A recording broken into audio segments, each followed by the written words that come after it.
Hi, everybody. This is Emily Brooks and Jon Meyers from Write Better Together. Hey, everybody. And we wanted to share an opportunity with you all. Even though we can't make it because of prior commitments, we wanted to let you all know about a writing retreat coming up with WriterCon. So the folks at WriterCon, which happens every September, are actually having a July Writers Retreat at Canebrake. Canebrake Resort is in Wagoner, Oklahoma on Fort Gibson Lake. It's a 300-acre complex. It's beautiful. There is a link on their website. So you want to go to writercon.com/retreat, and it'll show you all the choices that you have. So you can pick single occupancy, double occupancy, triple occupancy. You can pick a hotel room versus a cabin. There's different meal plans that you can pick. And of course, there's writer instruction. No matter what your genre is, there's something there for you. And we hope that you can make it. Sounds fantastic. It does.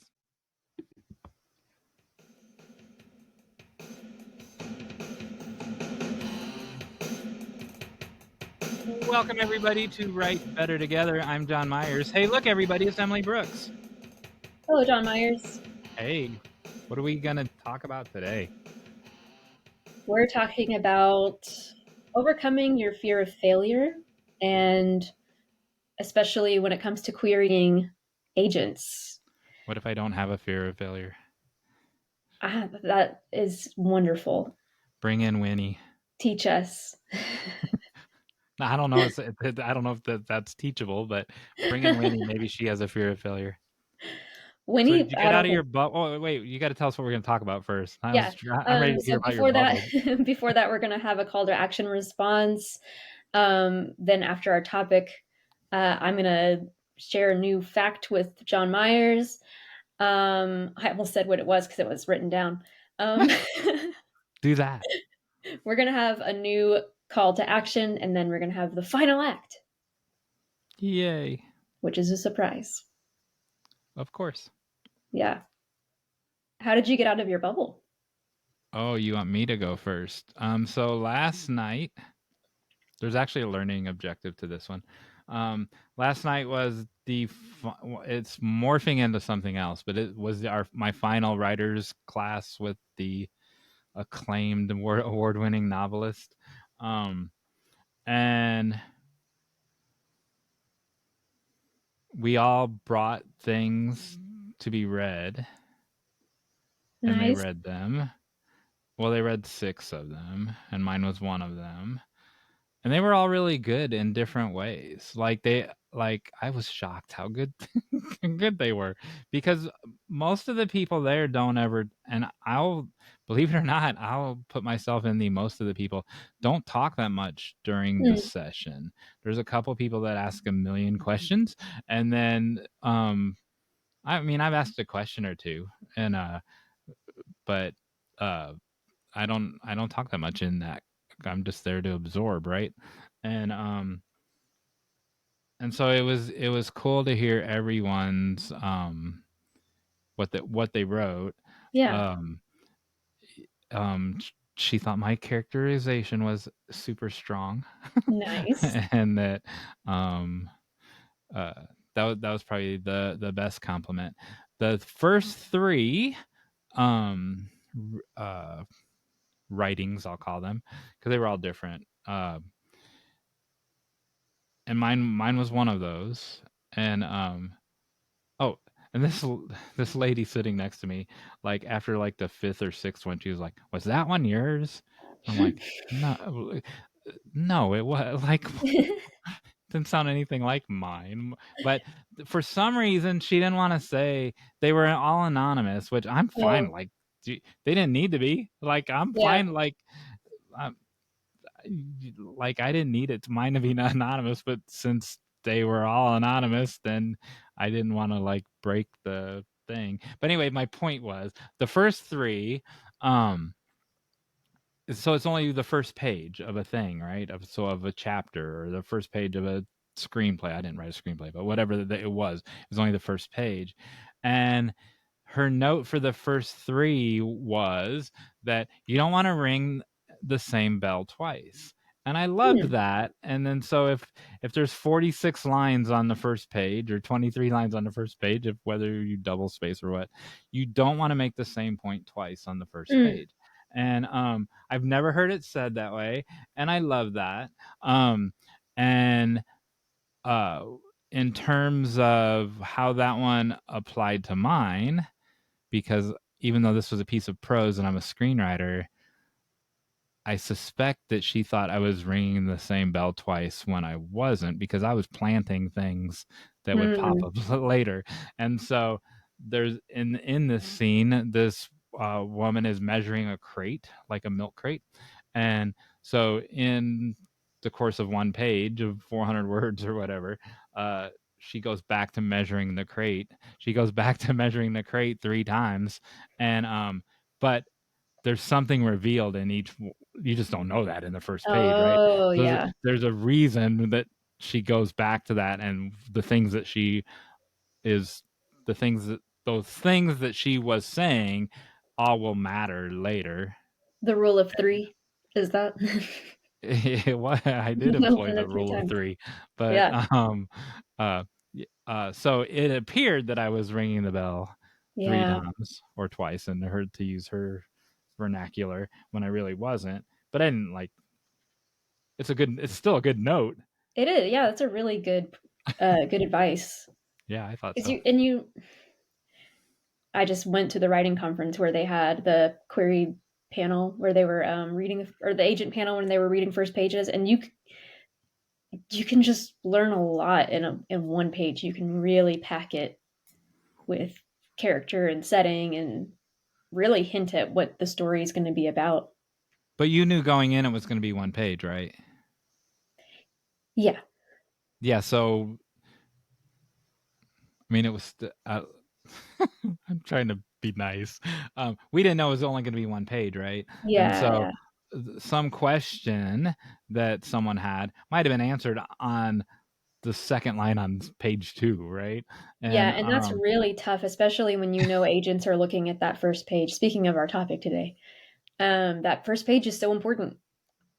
yeah, and so she, the author, the acclaimed author, she describes it as that's your handshake, right? And Yeah, and you don't get a second chance at a handshake. And she's yeah, 100% right. I'm just saying, that going into into your session, you knew it was one page only, hmm, where we didn't really know that it was only yeah, going to be one page, but yeah, it's okay. It's still there was still much to be learned. sure. All right, what'd you do outside of your bubble?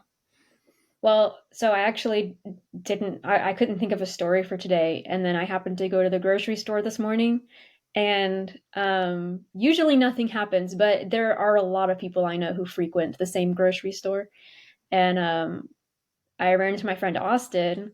I run into him probably more than anybody else. We call them Austin out in the wild moments because we'll be driving and just see him crossing the street, like he's just out in the wild. He's everywhere. Which actually is one of the things that's great about Austin. I actually really want him to be on this podcast because he's a screenwriter and he is like one of the best networkers. Every time I talk to him, he's like, "Oh yeah, I just went to this conference and I'm going to this other conference and I just talked to this producer and this director and I'm sharing, or I met this actress." And he's always got these stories of how he is getting out of his bubble and pursuing things. And so that was really inspiring to me today. And like, even though I will say so about these grocery store run-ins. So I didn't intend to get out of my bubble today. In fact, most of the time when I run into people outside of like when I don't intend to, there are times I will confess when I will walk the other way and pretend like I didn't see them because I'm not in the mood to talk to anybody. But today I was like, no, I'm going to talk to Austin. I haven't seen him in a while. It'd be really good to talk to him, And I need especially a since we story for always the have podcast. yes. We always have something to share about writing that's really encouraging to me because we're really we're in this together. And so I'm glad. I'm glad that I didn't go the other way and I decided to talk to him because it was nice. And he's awesome. So, just off the top of your head, I'm putting you on the spot. if we have him on, we should. It sounds like we should have him on. What would you have him talk about?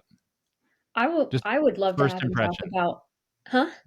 Just first impression, like Oh, the I first. mean, I told him like I would love to have you on to talk about networking because Yeah, that's what I thought yeah, when like he's the way you just described it. so good at talking to other people.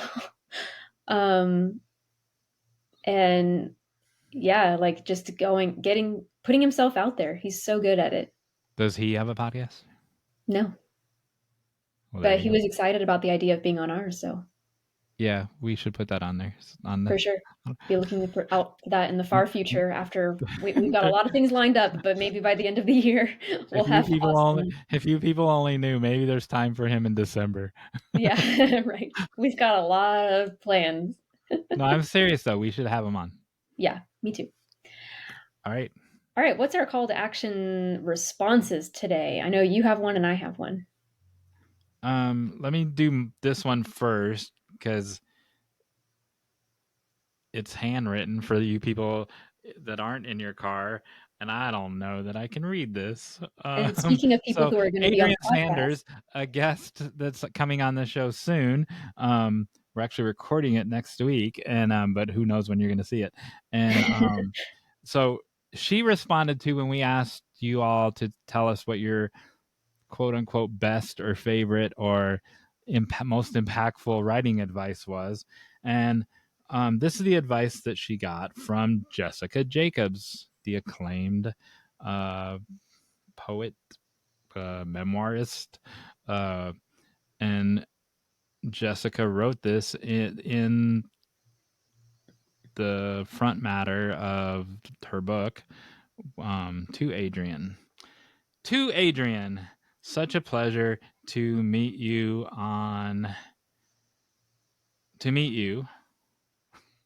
to talk about writing. This is not Jessica's problem that I can't read very well. I agree with Nicola about the necessity of sitting in your chair and writing and write enough that you can find your way to the heart of your poem. That used to be Bob Sine's catchphrase, get your blank in the chair or in the seat. Yep. And you don't get up until you accomplish something. What do you think about that advice? I think it's good. I've heard that a lot as well, and it's harder than it sounds. So I think it's good advice because it may seem very just like, well, of course you have to sit down and just write. But then on the day to day, you have to actually motivate yourself to do it. But when you do it, what I've learned is that even if you sit down for a couple minutes a day, you've put the story in your head. And then the rest of the day you can still continue to work on it. So like if I haven't written for a long time, then the story's not in my head anymore. And so I have to consistently look at it every day to get it back in my head where I'm consistently thinking about it. Interesting. So that brings up and if you didn't see it, it's because I just sent it. Did you see that second neurologist clip that I sent? No. Okay, so I sent you one. I think she's a writer quoting another neurologist, and she said that the reason that our brain likes stories and she didn't talk about how it forms stories, but the reason is because exactly what you just said, that it conditions our brain to put us, we're living the story, right? So and so it puts us through scenarios, and we'll do an afterthoughts about this, so I could give you the 2-sentence version. Yeah, I'm already like, oh, this is a whole thing that we can talk about. It puts us through scenarios that, you know, some protagonist in a novel or in a film. What if I was in that situation? We can't not think that while we're reading the book or watching the film. And Yeah. then later in our life, 10 years later, because it's part of our cultural inventory, she doesn't say that, we actually employ that. So it was not consciously, we didn't read this novel to learn how to survive the zombie apocalypse, but it gives us, oh, do I have water stocked up? Or, it puts things into our brain And that teach and that us how to live. actually, so this is kind of jumping ahead, but I was listening to another writing podcast. Oh dear. There's more than one. It was the novel marketing podcast, and they were talking about how they handle querying and rejections. And one of the things they said towards the end was, and also, this was Thomas Umstattd, who goes, read fantasy novels or read novels that have a lot of have characters dealing with hard things, because it really puts things in perspective. Like, oh dear, I didn't get this thing published. And it's like, well, this person has to fight dragons. But you put yourself in those situations, and it teaches you, like, it reminds you to be courageous and to be a person of character, and all of those things. The other part of that advice that Adrian shared was keep writing until you get to the heart of your poem. And I think that that's really good advice too, that sometimes you don't know where you what you want to say until you just write and write and write, and then you go, oh, that was it, that's what I wanted to say. And then your editor says, did we really need that big? So you wrote a story about I don't know, going to buy a fountain pen, because fountain pens are on my brain, and and I wonder why. then and then you run into Austin at the fountain pen store, and it Yeah. turns into, I don't know, his wife and kids. I don't know if he has his wife and kids, and there's a learning moment there, and you write all that up, and then your editor says, do we need the fountain pen part?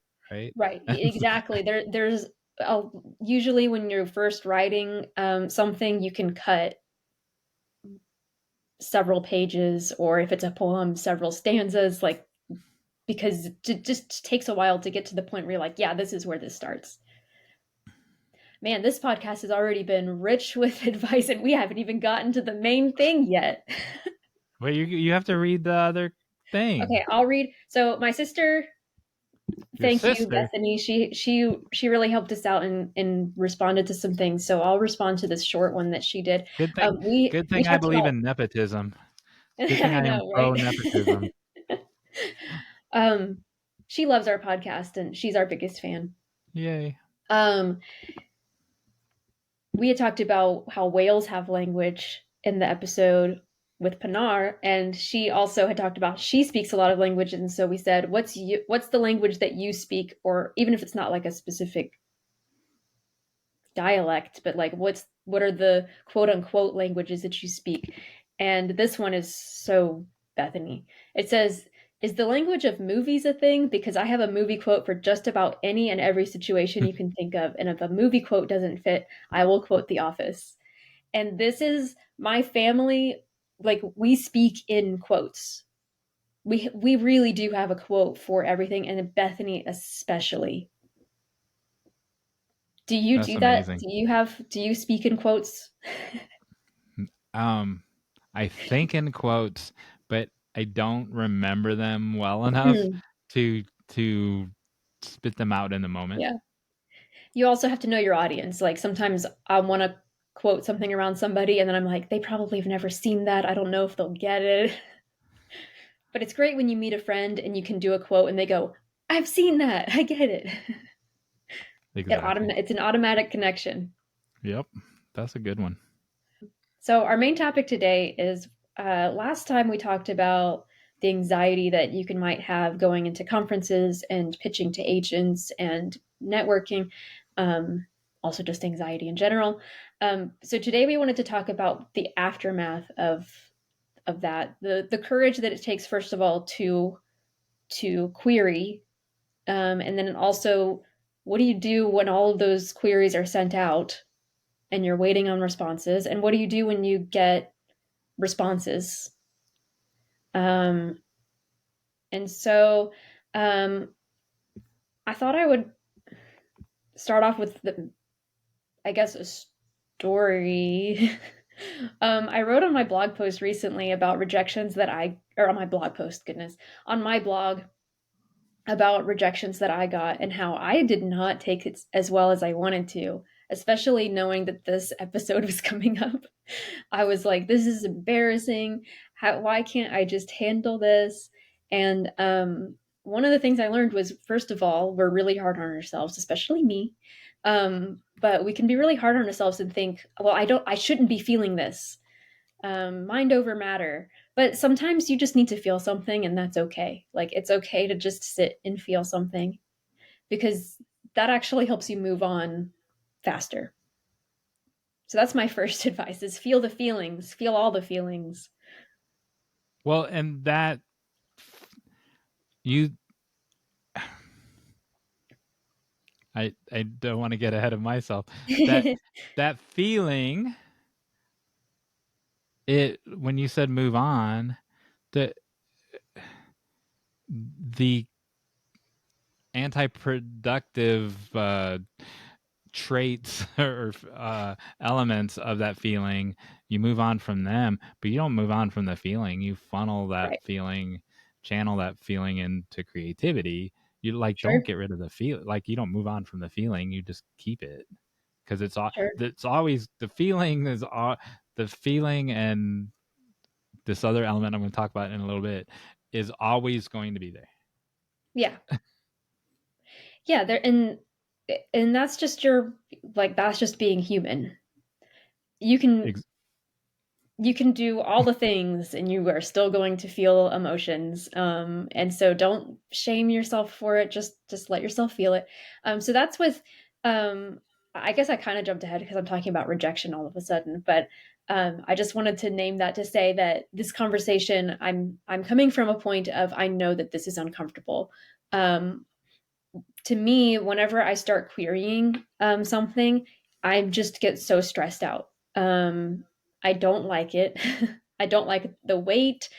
I don't like when I mean I've queried novels that people just wouldn't give any responses to. So you get some responses that are normally form letters, and then you get others that just never respond, and it's a very frustrating process. And so um, and I think, can I just take a pause here and say that this is a little bit different for screenwriters? Do you want to explain how so this might be sure. different for screenwriters, the language that I'm using? So screenwriters, um, and I'll use an example in a later where that when you do get an answer, but it's very common to not hear anything back, Yeah. and when you do, it's a form letter, and Hmm. unless they want, and people will look at it, they'll look for hope in that form letter, and they're like, well, what if I did? No, if they wanted to read it, they would say, yeah, please go ahead and send it and read it. So Yep. unless they say, yeah, send it to me, then they don't want to read it. Yeah. And oh well, they And next. it's a very subjective thing, and we could talk about the industry and we could talk about the process of querying, but this particular episode, it's what do you do? So some of the best advice that I have heard is that as soon as you start querying one project, start another project if you haven't already. Because when you're working on a new project, you remember why you're doing this. Again, that intrinsic motivation, we've talked about that multiple times, but you're going back to, this is why I love this. I'm working on this project. It's exciting. For me, even sometimes I'll go, man, this one's so much better. If I don't hear anything from the other one, at least I've got this one. Surely this one will be the one. And so it's ensuring that not only are you being continuing to be productive, you're not just going to wait 6 months to work on anything. It's also kind of just setting that other book aside and going, okay, I have no control over that. I'm going to focus on this next project. Do you do this?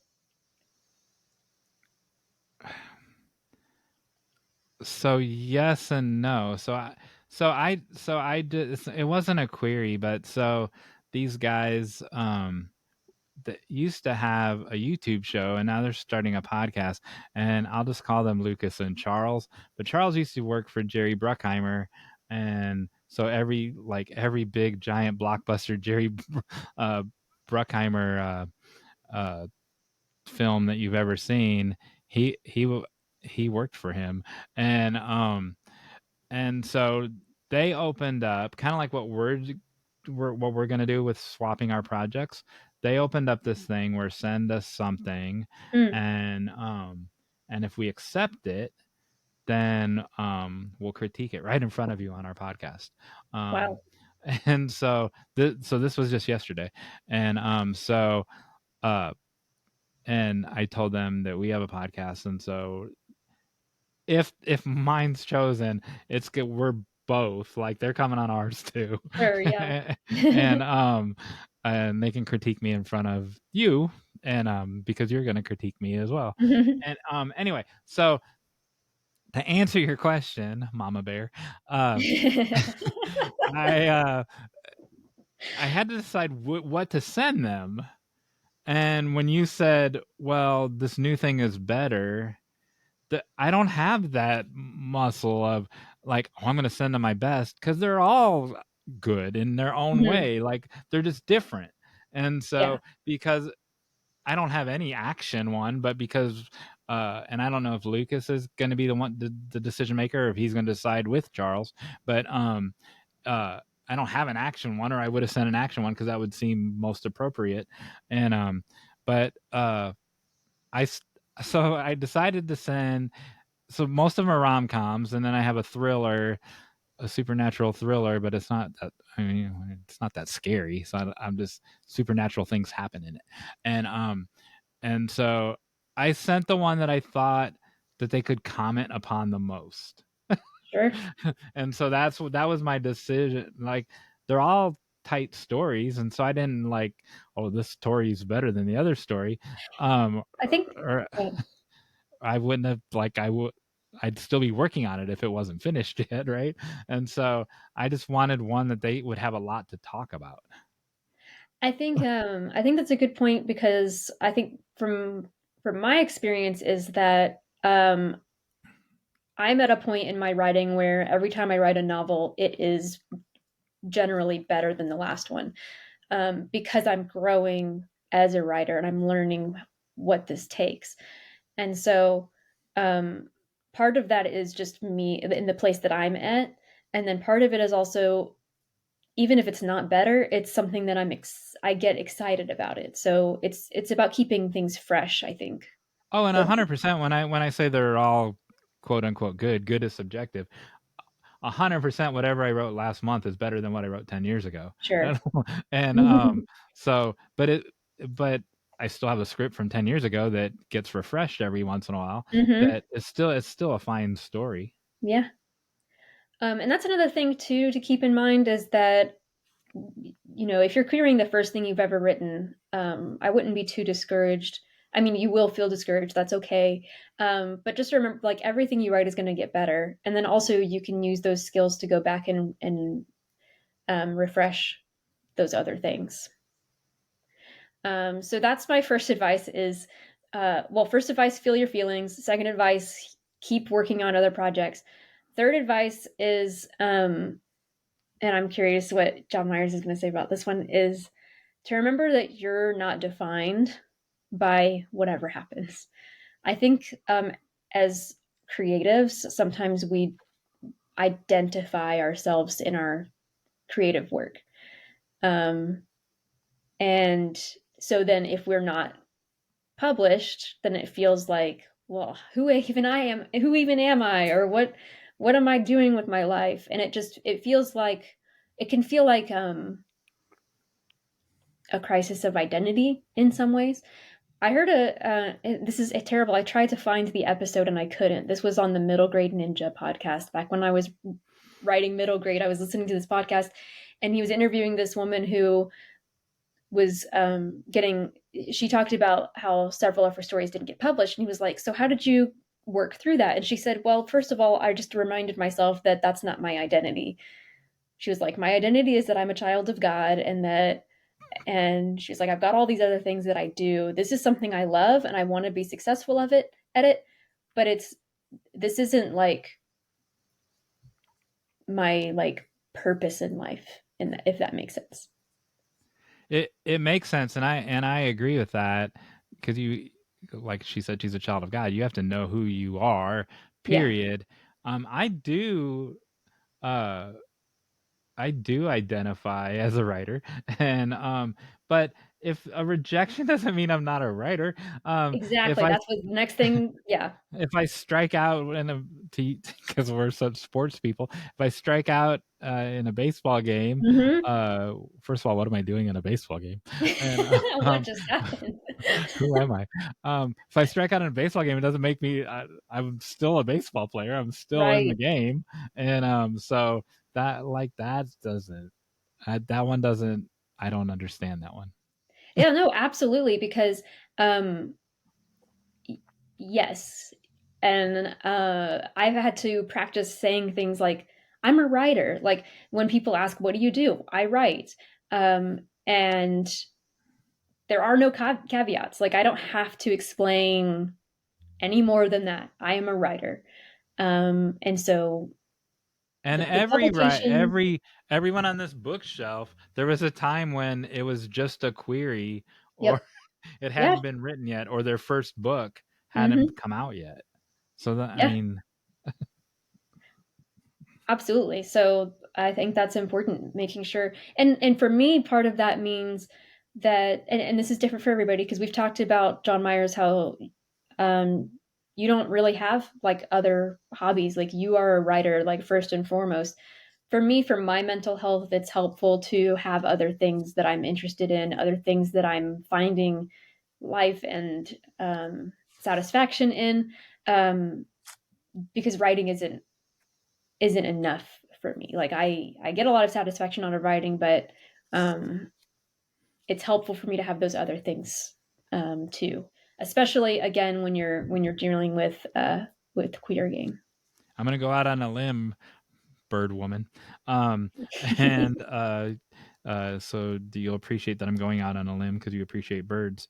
Do Hmm. you identify more as a writer or as a teacher? I'm gonna say writer. Oh, definitely a writer. Teacher, I So didn't even think I was going to be a teacher. there you go. So I Yeah. went out on the proper limb.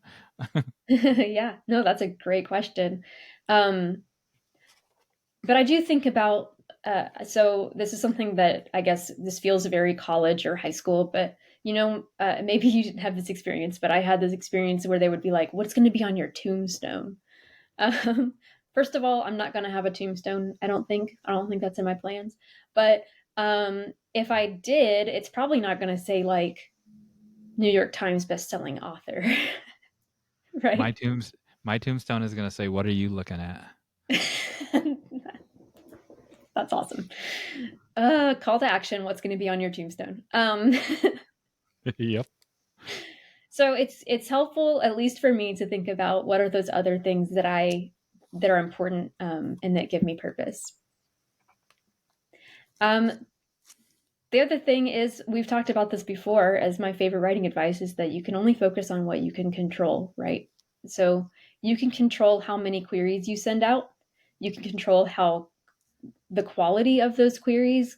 Have you had other people look at it? If you're too afraid, by the way, of having somebody look at your query or your first pages, don't have an agent be the first one to read it.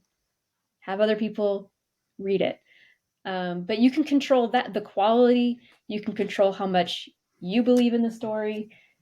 You can control so many things, but you can't control what the agents are going to say. So that is something that we have to learn to let go of. So Blake Snyder says if you're not sharing your story like to everyone at the grocery store and the people at the gas pump and just like Yeah. everywhere, that you're not sharing the story that you're working on, that you don't have confidence in your own story. Mm, So that's really good. that can be an indication that, well, he doesn't say it anymore because he's dead now, but when he was still alive, that can be an indication that it's not ready, Yeah. but it also could be an indication that you just have low confidence. Yeah. And I've been there where I'm like, I don't want anybody to read it. I just want to send it to agents and they'll be the ones who tell me that it's good or bad. And don't do that.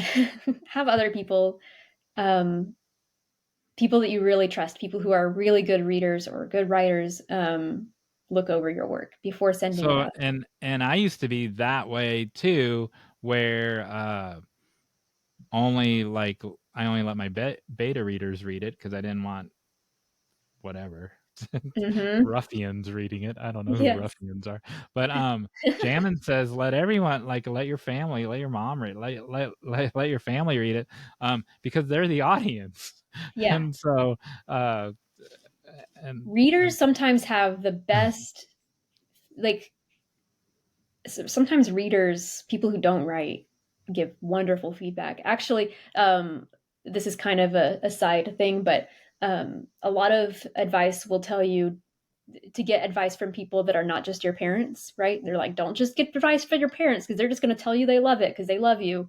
My parents are fantastic at giving feedback, and they're very honest. So that advice, it depends. But yeah, definitely find someone to read it. Yeah. yes.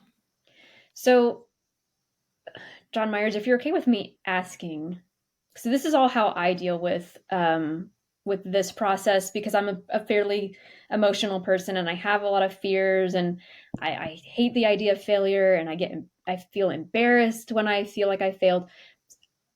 You said you don't really have that fear factor, but are there still things that you do um, experience um, or are there things that you do during these times? I don't know if I asked that well, but you know what I mean, I think. So there's things that I should do that I don't do, but the reason I don't do them, I think, are a positive. And then when do I go on my rant? Can I go on my rant after I say Yeah. what that is? Yes, I've Okay. been waiting for this. Yes. It's not really a rant, but so there are people, we know some of them, who keep spreadsheets of when they sent out their submission. Do you do this? I do, And yeah. okay, I should do that. And and so but I don't. And and so I know that it's been 6 months or 6 weeks or whatever, and I should do that. The reason I don't do that is because you send it off and then you forget about it. And so that there's a positive to that. And Absolutely. Can I just say that uh-huh. that is another great point of advice? Don't keep going back to your spreadsheet because I've done that before where it's like every day I'm checking my email, I'm checking my spreadsheet, I'm looking at how many rejections do I have, how many, like, and I think that that's a great advice to just don't think about it. You've done the thing. There's nothing you can do. Yeah, it's out of your control, so you do. And to answer your earlier question, do you go on to the next project? I'm always in the middle of a bunch of projects. Hmm. So yes, but I don't stop. Like if I read in Variety or Hollywood Reporter that some little indie is doing this or that, and it sounds like it's in my same genre, I'll go Hmm. look them up and see if I can find a name on IMDb Pro or something, and and query. Hmm. So we haven't told people why you query. Now I'm going to go on a sidetrack.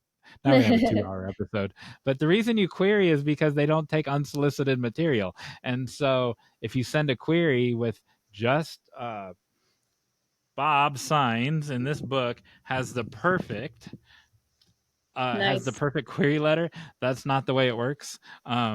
Is the name is the title of the book. His query letter works really well. You want him to be able to read it, and he says 24 seconds, but in less than 30 seconds. And it's just your log line and your contact information. They don't care about you won the East Poughkeepsie Yeah. screen third place in the East Poughkeepsie Northern Western Carolina film festival. And uh so you just tell them the log line, and then if they ask you to send the script, then you do. And It is a so little different for fiction and then nonfiction as well. So definitely look at the guidelines for whoever you're querying because they'll be more specific about what they're asking for. correct. And usually like with publishers, their query uh Letter, like they're full on letters, and a lot of times they ask for pages as well. yeah, and they have the criteria on their website is what I was Yeah, going to they do. say, where you don't know, like, if you like the movie The Favorite, you don't know. Well, that's a bigger one, but it's not a small indie house. But anyway, you don't know what the small indie house is, what they're looking for, or anything of that. So you just go to IMDb Pro. You try to find the right person, and because an assistant's going to read the query letter anyway, and then you send it off. So I know someone who used this letter 10 times, the letter out of this book, a brand new screenwriter who'd only been screenwriting for a year, and got 7 read requests out of 10. Wow. That never, ever, never, ever, never happens. So if you send 100, you usually get 3 or 4 read requests out of 100. And Wow. so, Jon Meyers, have you been that successful? No, because I haven't only sent 10, right? So I don't know how to, like, did my first 10 get 7 read requests? No, but I Right. didn't measure it that way. I sent 150 or whatever, right? Right. And you get some read requests. 3 or 4 is good, and then you get maybe 10 or 12 rejections, and then 80 of them you never hear anything. Yeah, And so absolutely. you get 3 or 4 read requests, 10 or 12 rejections, and an 80 nothing, and that's just Yeah. normal. And so that's it's out of your control, and it's normal. So the thing that I wanted to talk about is this: we're talking about rejection and acceptance, and I don't know how to change this, but that just should have never been framed that way, ever. Whoever wrote the first rejection letter, shame on them. Whoever complained about the first rejection letter, receiving it, shame on them, because that's not who that binary of rejection and acceptance, that's not who we are as writers. Most of us are intrinsically motivated, right? And so there's value in becoming a better person in the process. And Yes. right, we come, and that's where the value is in the process. And so the process of putting together a book proposal that could be 30 pages, or a query letter that could be 1 page, that's the thing. Yeah. That's the thing with the intrinsic value. And the other thing out of your control, when you mail it off, mail it off like I live in the 1900s. When you mail it I off, did have to do that once. I legitimately did that once. um, I, I still have a letter where I mailed one off because don't ever. I'm not going to even tell this story. I'll tell it in a future episode, because now I Sure. feel inauthentic by holding the story back. Where was I? When you send off your letter. Oh, okay. Yeah. And so that's the accomplishment. Yes. And so there is no rejection or acceptance. The submission is the accomplishment. That's the only thing that you're responsible for. You're not responsible for that the guy you sent it to, or the woman you sent it to, doesn't have enough money in their bank account, or doesn't Right. know the right people to make this story. Uh, I have someone on one of my craziest stories, and um and I really respect her, and she's like, man, if this were something different, I know the people that would finance it, but who's going to finance this crazy story? But but I'm not going to give up either. And is what she said. I'm not going to give up on looking. It's Yeah. going to be 10 years before I find someone that wants to finance this one specific crazy story. And so, but no, I can't do anything about that. and Yeah. so um and so there's all those uncontrollable variables, and it should have never. The accomplishment is in the doing. We talk about that all the time on this podcast. And so this rejection and acceptance letter hooey is like in violation of that, Yeah. uh of that core belief. Yeah. We talked in a previous episode about product. Like, is your work a product, or um is it Well, art? we're creatives. We create. Yeah, We're we not create. we're not And bean counters. We're not accountants. yeah. Um but it reminded me that someone said, I don't remember where this is the day where I'm referencing things that I can't remember. You are the product. So like when you are writing something and you become a better person, like that is that is intrinsically valuable. Doesn't mean it's Yes. not hard. Again, we're not trying to like shove down all of the feelings that come with this, but Oh, this is, correct. yeah. It just It it just is. just This is like there's is. oxygen in the air, which this is gonna lead. That was the perfect lead up into what I'm gonna say next. And but it's just there. It's Mhm. like, oh, I went in the ocean and I got wet. Well, duh, that's the ocean, right? That's just what it is. Yeah. And um that's not even that's not your job. You're not the person with the rubber stamp going reject, right? That's their job because Yeah. they're all money people. Even if it's publishing, they're money people. Even if it's a small press, they're not going to be like, oh, I love this. I know it's going to lose money. Right. let's print 5,000 of these, and they're not going to do that. And Right. that's not our job. Our job is to create. Yeah. You can be aware of the market, and but you Mhm. can't write for the market because whatever's in the market now is by the time you're done writing it, and that's 10 years from now. Or I Yeah. mean, not 10 years to write it, but by the time something happens with it, it's 10 years from now. Mhm. So it's time for Sunday school, people. So in I got to turn the extra light on for this. So in your Insta reel that you sent out, and there were two things in it. So everyone needs to follow Emily's blog. This is a commercial for her blog. Aw. The second thing, you said a sentence about pressure, and then you said breathe. Mhm. What was that sentence? Take the pressure off. Take the pressure off and Yeah. breathe. Ding, Breathe. ding, ding, goosebumps. So in and this is true whether you're a believer or not. This is still true. It's still really there, and the translation is still true. So in John 16:33, in Mhm. this world you will have trouble. Do you know what the root word of that trouble is? No. That it is the root word for that is crushing pressure. Oh, and wow. it's used, I don't know, in the Bible maybe 7 times, and there's also instances of those 6, 7, 5 times. I'm not a Bible scholar, I just know some of the definitions of the words. And so where it's crushing pressure from a crowd, like when you're in Wow. the where you're so crowded that you're crushed. And you know me, I like to be socially distanced. and uh and so but did you notice what it says? In this world, you will have trouble. You It will. doesn't say you can put it behind you, or it's always going to be there. And so you're always going to have that crushing pressure that you were Yeah. talking about in that little meme. Part two Mhm. of that is so in 2 Corinthians 4:7, it says, we are hard pressed on every side, but not crushed. So Yo, again, yeah. it's crushing pressure. Mhm. Okay. So what do you do about that?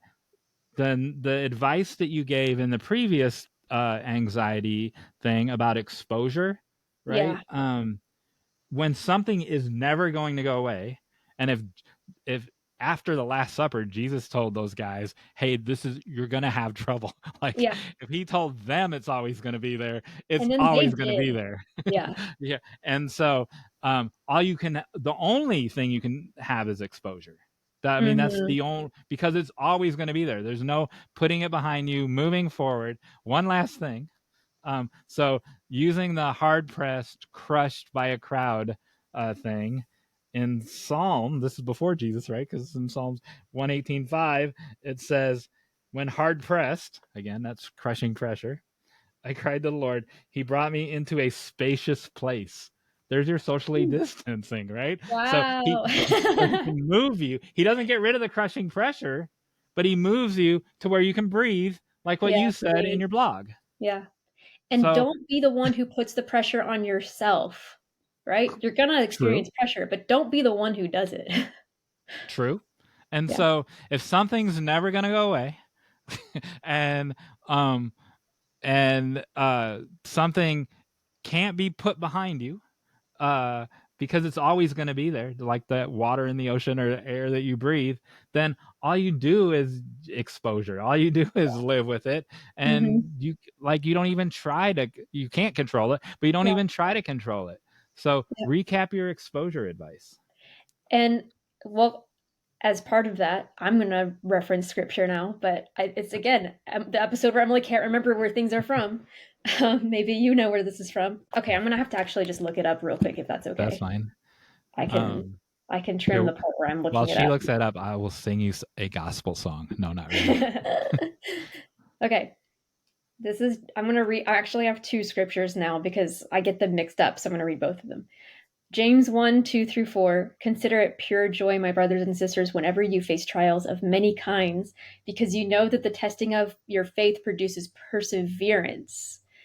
So trials, it's that exposure to trials actually increases your perseverance.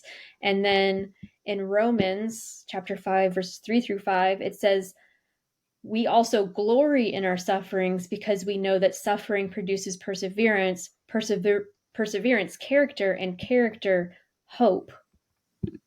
And so, again, with exposure, when we're experiencing these trials, that pressure, it's actually making us more. It increases our perseverance, which actually strengthens our character.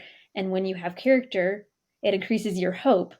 And I think that is partly because when you experience things and you can look back in the past and see that you got through them okay, you survived, you more than survived, that creates hope for the future. Yeah, I think people, so the advice is go fail some more, right? Fail as much as you can. Yeah. No, people will use that as I don't want to say a prescription, but it's, you said it really well. It's a explanation of a reality more than it is go. It's not an imperative. Go do this. It's explaining that you're surrounded by oxygen and you're surrounded by water in the ocean. Yeah, basically this is going to happen, so take joy. Instead of despairing, take joy, because this is going to make you stronger. If it doesn't kill you, it makes you stronger. Exactly. Good job. Hey, Jon Meyers. Yes. Did you forget? Because the past two episodes have been about like oh no, handling anxiety and fear and things like that. Oh no, I'm not gonna make you do, I don't know, I'm not gonna make you do anything. Do you know anything about rapid eye movement? Do I? Yeah. I'm the internet's leading podcaster when it comes to the topic of rapid eye movement. You may have heard of it as called REM, or if you've heard of REM sleep. I know REM, the band. Oh. Okay, so when I, years and years and years ago, I was watching a documentary about sleep and dreaming, and it talked about REM sleep. And REM sleep is the part of your sleep when your eyes, so if you ever catch somebody sleeping and their eyes are going back and forth under their eyelids. How would I see their eyes going back and forth while they're sleeping? Because their eyelids, their eyes would be closed, but you can still kind of see their eyes going back and forth. Your poor husband. Okay, so apparently you haven't witnessed that, but maybe our listeners have. So this is actually, this is the time of night. It's also called active sleep or desynchronized sleep, or there's a whole bunch of different. It's basically the part of the stages of sleep when you're dreaming. And what they've discovered is that it's extremely important for your functioning, for your brain development, and for processing emotions. And in that documentary, I keep referencing things I can't remember. The show notes will have it. It's a really old one, but they did a study. This is horrible, but they did a study on a rat, of course, to see what would happen if it didn't dream, and it like lost all sense of like survival instincts. On Uh-oh. a positive side, they did tests on people to see if they basically had them play a video game, and then some people they would sleep after that. Other people didn't, but the people who slept, when they came back to the video game, they were better at the game because something about REM sleep actually helps you process things and improve um, basic functioning. The reason why I'm bringing this up is because there's a type of therapy called EMDR therapy, which is called, it means eye movement desensitization and reprocessing therapy. And I actually did this um, years ago when I was in college. And it's fascinating because it's imitating that REM sleep and emotional processing, only you do it by stimulating your eyes to go back and forth, which you do through music. So some of you may have been like, you may have seen things like this going around on social media where if you put in headphones and you play a song, the song will go back and forth from one ear to the other, and it makes your eyes go back and forth. And the reason why this is helpful for therapy is that it kind of desensitizes, it's a desensitizing thing to whatever you're thinking about. That's pretty much it. Just the REM is really cool, and psychology is cool. I learned something. Do you want to know about my internal struggle while you were talking about all that? Yeah, you looked distracted. Well, I had these and these googly eyes, and I was debating whether or not to put them back on Baggy, who is now Oh, no. deceased, but I couldn't violate the continuity of the show. Oh man, Um, that's so funny. so I do want to comment on what you said though. Yeah, Um, so you said when you don't dream for a while, you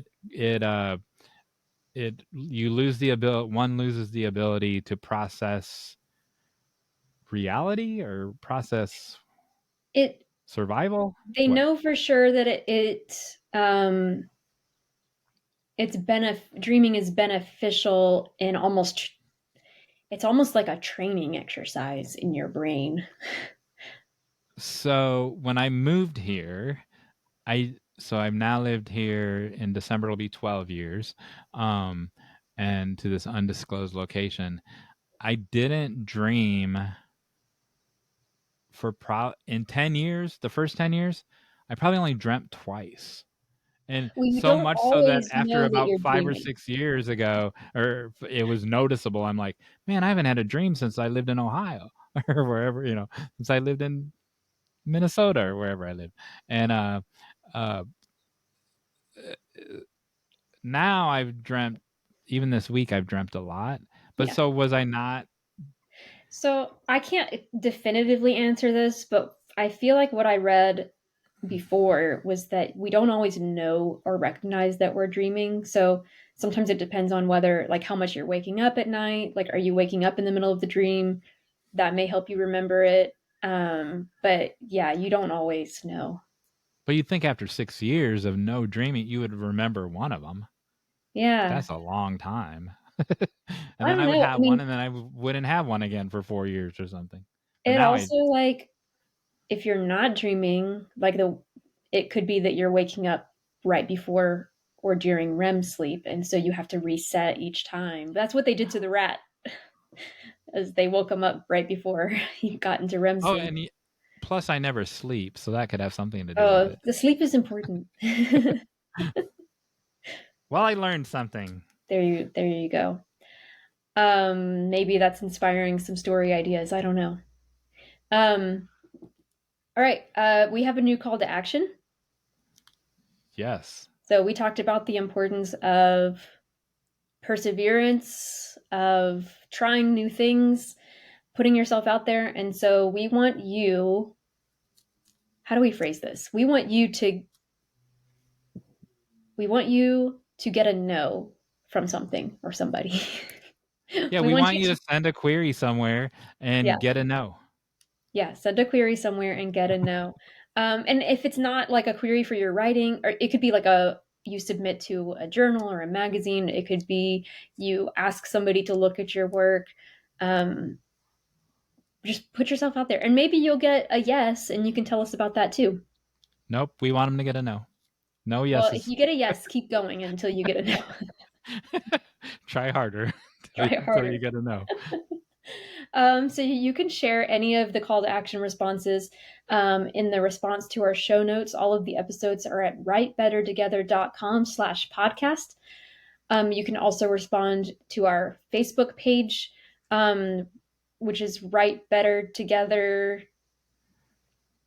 Does that one have now in it? Write Better Together Now, or just Write Better Facebook Together? has Write Better Together now. Write Better Together Now Facebook page where we share our episodes, and then you can respond to our posts there, or you can email us at writebettertogethernow@gmail.com. There you go. And while you're at it, you can also subscribe to our podcast wherever you listen to your podcasts, including YouTube. We would love for you to be to receive updates whenever we have new episodes, and also, if you feel like it, we would love for you to write a review so that other people can find us. And if you have a small business or Yes. even your website or whatever, did you see Charlotte Winters shared her website? Yes. So yeah, and she's big time, man. And we have self promo Mondays on the Facebook page now. And so Lauren, who made these lovely things, no, I haven't mailed yours yet. That's okay. Will be posting on there in case you need a crocheted critter. That I just held up the cows for people driving in their car that Lauren made us. And just whatever you have that's creative, put it there on Mondays. And that's all I have to say about that. Absolutely. Is it All right. game time now? It is time for the final act. Da-na-na. Before, I have to prepare you for a future final act. So before intriguing. That's a good idea. The reason you won't think it's a good idea when you see this. So the reason I haven't mailed this cow yet is because in the cow, I'm also mailing you this envelope. Oh. And it says, do not open until you are on camera playing the next game I have for you. And so you can't, I've even duct taped the back of it. You cannot open, and I'm serious. I underlined do not. So you know I'm serious. I underlined it. And so you have to open this on camera, and then the game will happen once you open this. Can you behave? I feel like I'm on Taskmaster. This is great. Can you behave? Yeah, I will. Okay. Oh, trust me. I was always the person who, like, when it was time for like my birthday or something, like I wasn't trying to figure out the gifts. I wasn't going to shake the presents and try to see, like, no, I like surprises. Okay. So my game for you hopefully is simple, I think. So we talked about Wes Anderson a lot. Yes. So first of all, what is your favorite Wes Anderson movie? Dude, or just a favorite? Because I don't like favorite questions. So the favorite one is always whenever the newest one comes out. I always love that one the most. However, I'm gonna say Isle of Dogs again because Great. I think it's they're all well written in their own way, but I think it's the most entertaining, but still has some meat to it, thematic meat to it. And so it's an entertaining story that still has some weightiness to it. All right. So we've talked a lot about genre on this podcast and the importance of genre. I have not seen The Isle of Dogs, which is really a shame after hearing you talk about it because it sounds amazing. What genre would you say it is? Like if you, or what genre elements? Like, does it have mystery, Talking dog movie. No. romance? Well, like what kind of like mystery, romance, horror? There is a little flirtation love story in Okay. there. It's a story of survival. It's a story. It's a cultural. Uh, when two cultures collide, when two ideologies collide. If it were a novel, it would be literary fiction, and but it's Wes Anderson, so there's also funny things in it, Yeah. and So a lot of stories will have multiple genres. Like it might have a heist, it might have and by genre, I'm not talking about like what you find on the bookshelf. I'm talking about like elemental genres. Um, so what I thought we could do for this game is add a new genre to Isle of Dogs. What would it look like if you changed Isle of Dogs to, I was going to give you an example, but then I thought I don't want to force you into one. So I was going to say horror, but I don't want to force you into it. So if you have another idea of like, what if it was fantasy? Like, what if it was science fiction?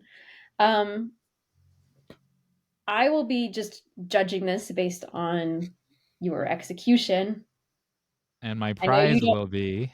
the prize will be On Becoming a Novelist by John Gardner, Oh wow. which I'm putting in the bookshop as a fantastic resource for writing novels. But also, he's really good about talking about sentence structure and like beauty in writing and plotting. Like it's a great book. You know the storybook, not a storybook, but the book about story that on the Carrie Drobin episode. Oh yeah, Uh, I read this thing this morning. Top 3 books that screenwriters should read, and that was one of them. nice. Gosh, I don't know, because there's elements of like, there's even like ancient history opening. So it Like, already has just like a ton of stuff going on in it. gee, Did I make this too hard? you always make them hard. At least I get a book this time. Last time you're like, you don't need prizes. Who needs prizes? I gave you Everyone's a sourdough winner. bread. Everyone's a winner. Who needs prizes? But then on a previous episode, you were like, how many points do I get? Where are my points? Let's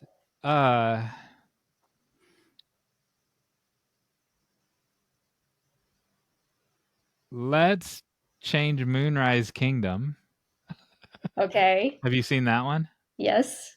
Okay. Let's change that one. Okay. Because it doesn't do You're right. it doesn't do as much. Yeah. And what does it do? Tell our listeners what it does do. I would say there's some adventure and there's some romance. Yeah, that's a good way to put it. Let's change it to, I would say mystery, but there is a little mystery in it too. But it could be more so. Let's change it into a farce. And Yes. so, Okay. and so it's been a while since I've seen it. Does it, I'm sure it has a framing device, but it doesn't have a framing device like The Life Aquatic with Steve Zissou, where they're like going from the different levels of the submarine to the Right. they're going through all the different levels. Okay, this is like, I think this is a crime to do this to a Wes Anderson film. Oh no. We should be Well, doing this no, it's not to make the story better. It's to think about genre elements. Okay. We should be doing this to Air Bud. Oh my goodness. So okay, so it's Moonrise Kingdom, and it's the little kids, and they're in their flirtatious pen pal stage, but they're going in and out of rooms like crazy, and because that's very Wes Anderson-y to go in and out of the room, even on the Mont Blanc commercial. Mm-hmm. They're going in from one room to the other, and anytime there's a plot development, it's in a different room, and it comes, we show don't tell. So it comes from the kids. The kids are on different levels. You can't see my hands if you're driving in your car, but the kids are at different levels in this mock-up house, and they keep missing each other, and but every time they go into a new room, they crash into someone, Bruce Willis or whoever they crash into, and a plot development spills out of them. There you go. There you go. Give me my book. You may have Fax it to me. Awesome. How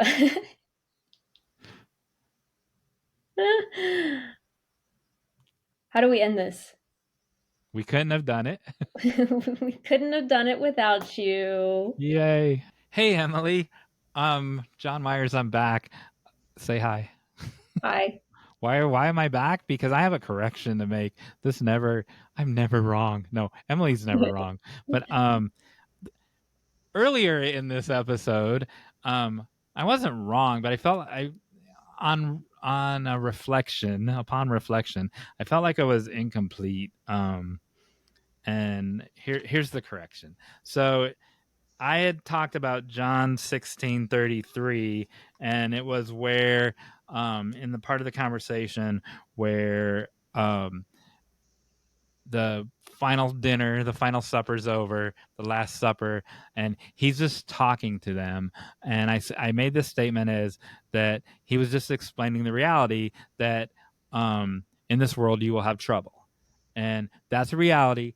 I made the statement, it wasn't an edict, and it wasn't a command, it wasn't an imperative, and it wasn't. So that what I said still applies. It's not wrong. However, the next word, but, is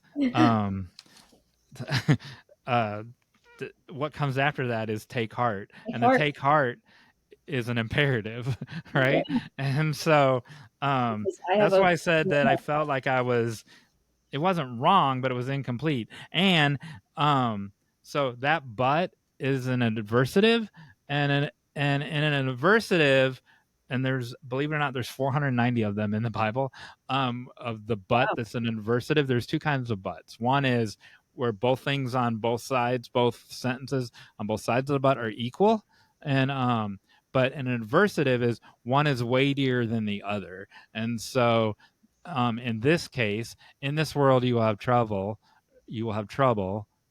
but adversative, this other thing is more powerful. The thing that comes after the but is more powerful, and that's take heart. And it's not take heart, you're going to make it through. It's like an active, you go, Emily, you go take heart. Like it's a command, because he was telling the guys, this is an active, I want you to go do this.